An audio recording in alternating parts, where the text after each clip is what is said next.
Salut, c'est Mathieu de la Télépassion du Bois. Aujourd'hui, je vous propose un nouveau projet de recyclage avec le bois de teck que j'avais récupéré donc d'une vieille table de jardin. Donc rappelez-vous, j'ai déjà fait avec une petite table, j'ai fait un plateau et puis maintenant je vous propose de faire un pied de lampe. Donc vous voyez, c'est simple, je vais faire ce pied à partir de 4 morceaux, donc qui sont quand même plutôt abîmés. Et ces deux-là. Alors, finalement, ces deux-là vont nous servir pour le pied. Comme ils sont un petit peu abîmés ici, on va faire un assemblage à mi-bois pour pouvoir assembler les deux et faire, on va dire, une longue perche comme ceci, pour accrocher au-dessus vraiment la partie ampoule. Et puis ces deux-là, on va les faire un pied de lampe. Donc on va faire un assemblage à mi-bois. Et puis on va venir découper et affiner tout ça. Allez, c'est parti! J'utilise maintenant le mode Dedo de ma scie à onglet qui est vraiment très pratique et qui me permet de régler la profondeur de coupe. Donc du coup je la limite et je peux venir faire comme ça en plusieurs passes directement mon assemblage à mi-poids. J'utilise maintenant mon rabot pour affiner l'assemblage puisque la lame de scie a laissé quelques petites traces. Donc comme ça j'ai vraiment une surface bien lisse qui me permet maintenant de tester l'assemblage. Je vois que tout est bon, donc je peux maintenant passer directement au collage. Donc là ici il n'y a rien de compliqué. Et puis il suffit de bien positionner les serre-joints donc vraiment dans les deux sens.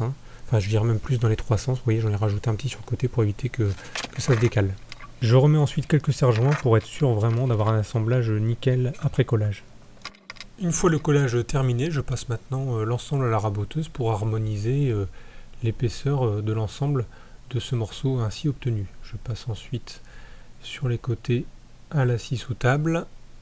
Et puis je vais maintenant pouvoir lui faire les petits arrondis sur les côtés que je préfère faire au rabot manuel. Et ensuite je viens terminer avec un ponçage à la main. Je m'occupe maintenant des pieds. Donc voilà, je commence d'abord par couper les extrémités qui sont vraiment en sale état. Et puis maintenant on va pouvoir commencer à préparer des petits arrondis pour que ce soit un petit peu plus joli. Donc là j'utilise carrément un capuchon de pot de colle. Et puis voilà, un petit marqueur pour simplement faire mes arrondis que je vais aller faire maintenant sur ma ponceuse stationnaire. Donc du coup vous voyez mon petit chariot est bien pratique pour ça. Je passe d'une ponceuse à l'autre sans problème. Je viens maintenant donc faire les petits arrondis sur le lapidaire. Donc là on voit que le disque s'encrasse pas mal, donc j'ai un petit peu de gomme pour pouvoir le nettoyer. De la même manière que tout à l'heure, on va venir maintenant couper cet assemblage à mi-mois directement avec la scie à onglet, avec toujours ce système de butée qui me permet vraiment de tailler avec une profondeur vraiment limitée. Et c'est pareil, je viens faire plein de passes directement sur les pièces, ce qui me permet derrière d'avoir deux entailles de la même largeur.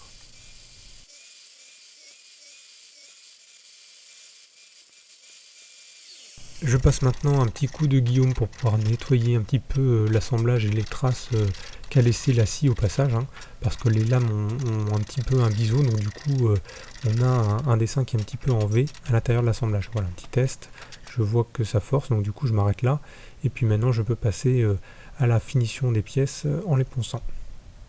Je peux maintenant venir coller mon assemblage, donc vous voyez un petit peu de colle de chaque côté. Et puis on va pouvoir maintenant venir mettre ça avec un serre-joint.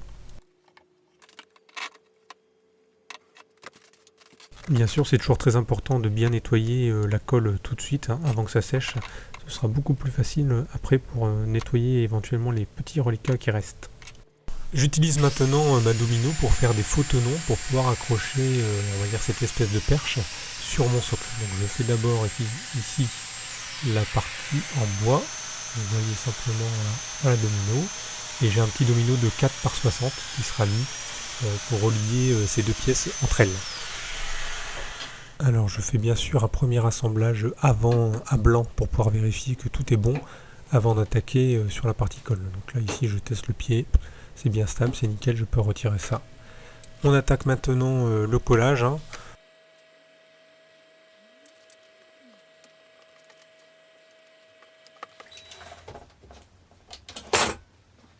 Et voilà, le pied est maintenant terminé collé. Et on va pouvoir attaquer la partie électrique.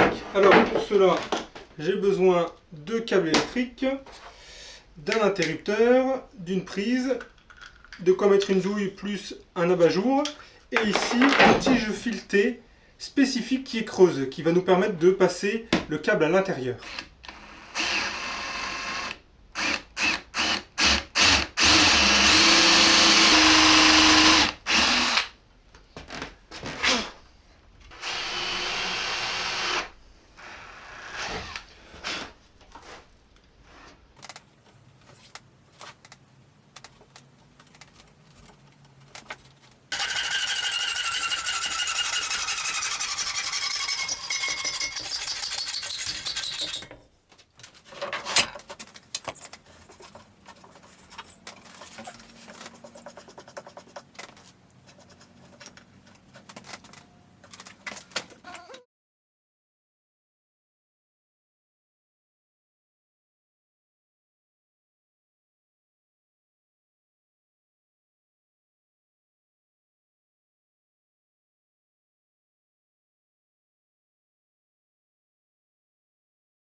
Et voilà, la lampe est maintenant terminée. Il ne me reste plus qu'à faire une petite finition. Pour cela, je vais utiliser de la cire liquide directement à appliquer au chiffon. Allez, c'est parti.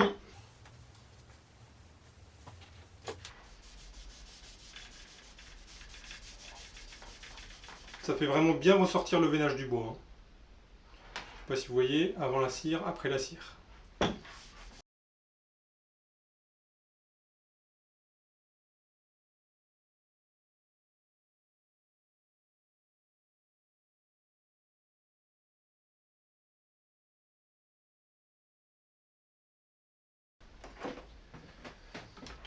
Et voilà, le résultat est vraiment, top avec la finition cire. Je ne sais pas si vous voyez ici. Enfin, moi, je trouve ça vraiment canon.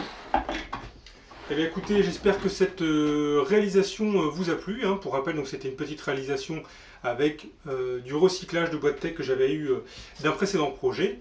Vous le retrouverez bien sûr en description. Donc voilà, quand vous avez du bois, ne le jetez pas, ça sert toujours. Vous voyez, hop, avec 4 petits morceaux de bois, on retrouve une lampe très sympathique pour votre salon.